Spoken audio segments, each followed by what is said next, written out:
Voice of Beetleman here, flying at you at the speed of light on my little beetle wings.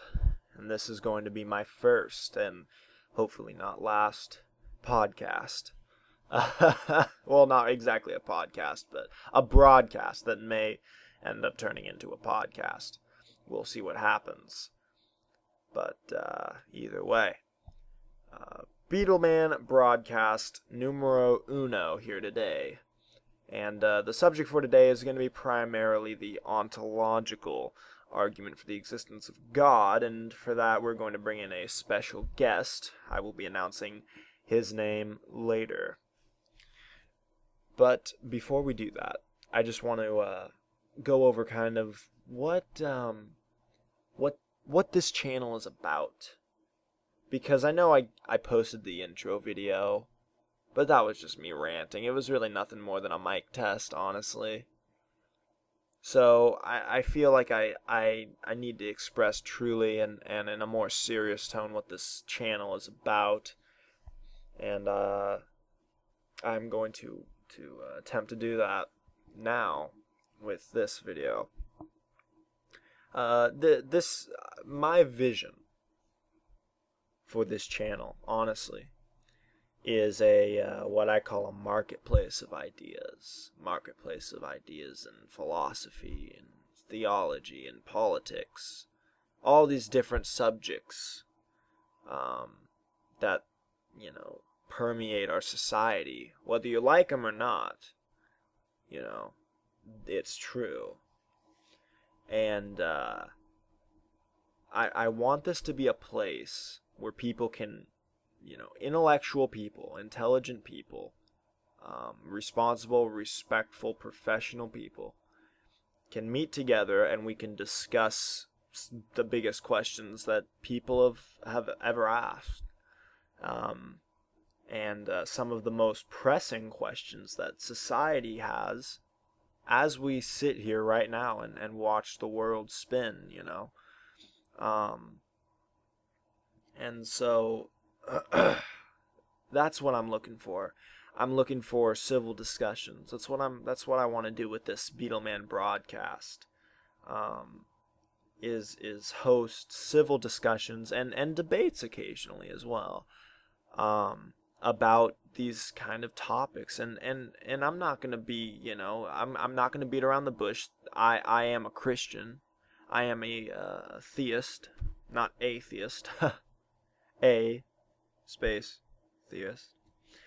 And I try to be as unbiased, but I come from one side of the fence, so that's why I want to have people on from all ends of the spectrum, and all different political views, all different social views and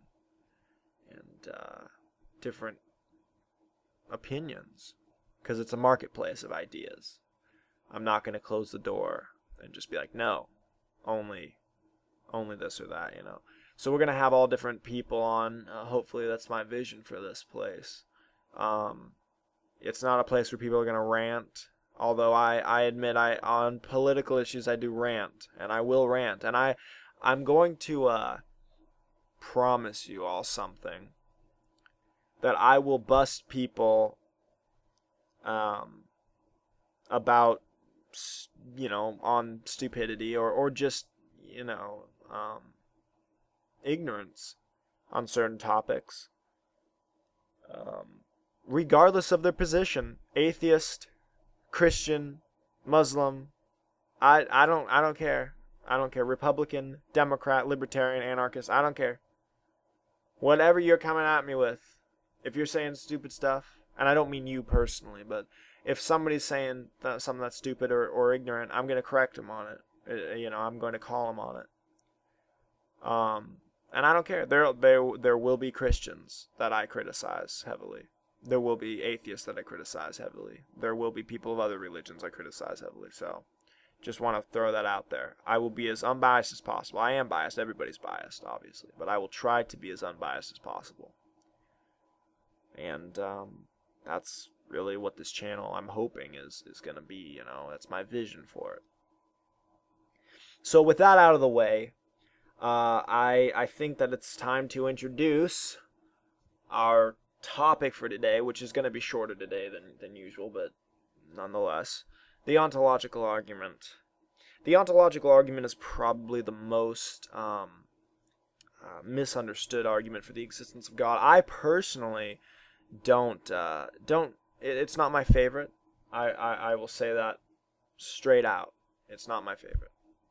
I'm still uneasy about it, even though it's been cleared up and explained to me different ways. It's still, it's kind of. I don't put it this way. When I'm in a debate about the existence of God, I do not use the ontological argument. I will defend it to the best of my ability if somebody challenges it or makes some sort of poor attempt at refuting it or showing its illogicality or something like that. Then I will defend it and correct him on it, but I don't use the argument personally. Hopefully today's discussion will help clear up some problems and objections with it. But it's a pretty old argument for the existence of God, and it basically seeks to show that the very concept of God, or rather, the very ability of our minds to conceive God, and more specifically, a maximally great being, or a being of which no greater can be conceived, points to the evidence that God exists. Just, in general, that's what it seeks to prove, that God, at least a deistic God of some sort, exists. It doesn't seek to prove a specific type of God, but it seeks to prove God by saying, well, there's a maximally great being, out there, and so that's how we can conceive of it, because it would be impossible to conceive of a maximally great being if one didn't exist. Is one of the ontologicals. There are several different versions, but that's basically what it seeks to prove. It doesn't define God into existence, quote unquote, or at least the finer versions don't. It doesn't seek to define God as necessary, therefore he exists. That's not what it says. It doesn't say that whatever you conceive in your mind automatically exists in reality. That's not what it's saying either. It's a lot more specific than people give it credit for, which is part of the problem I have with it, but that'll be discussed later. So that's basically an overview. We're just going to take it easy today, and hopefully in the future things will it'll be a little more in depth and involved. So without further ado, I will introduce our guest after this short break, and this little tidbit is courtesy of Excision, song name Execute, band name Excision. Yes, it is dubstep. So take it away, Excision.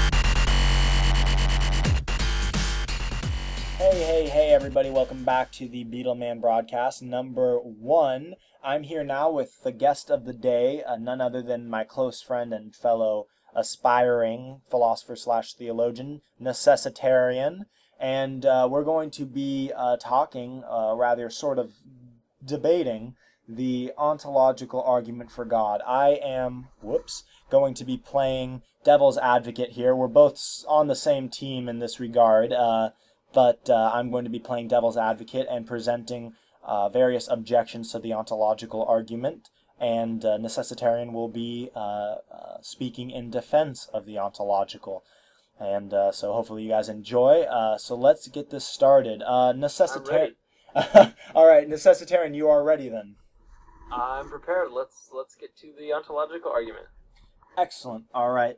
So we'll start out. My problem with Anselm's argument, a being that which no greater can be conceived, basically states that a being in the mind, or a being that exists in the mind and in reality is greater than a being that merely exists in the mind. And if we can only conceive, or if we do conceive, of a being of which no greater can be conceived, it would necessitate that God, being this maximally great being, quote unquote, would exist in both reality and as a concept, not just a concept.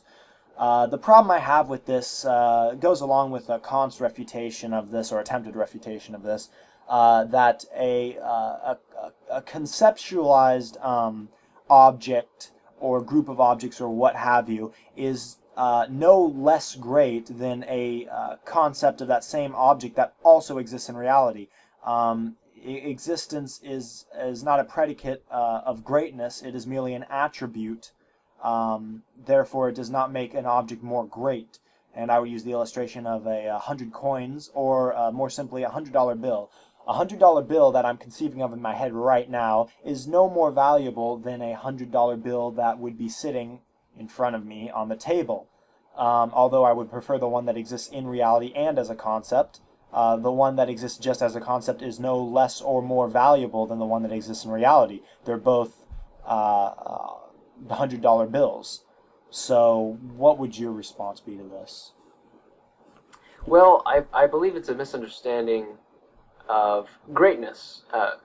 Now, there's also another objection, which I'm pretty sure you can get to next, which is what does Anselm even mean by greatness? But I think no one would disagree that this not far away but unrelated topic of possibilities, when we're talking about a possibility is acausal.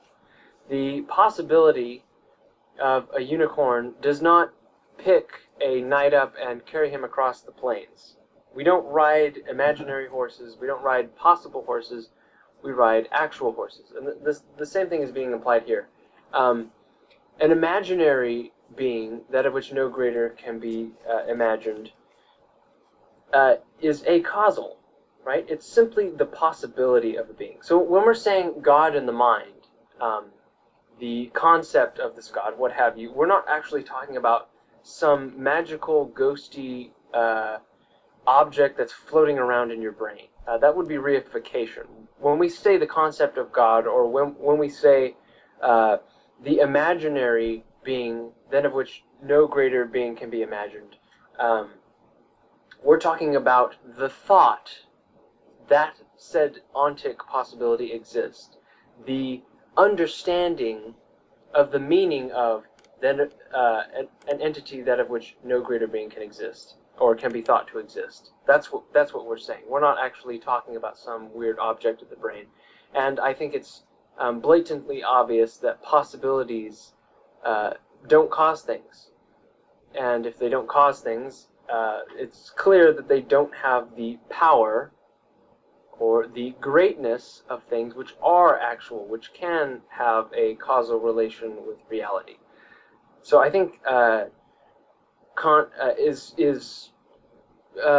committing reification there with God in the mind, and he's also forming a false dichotomy with.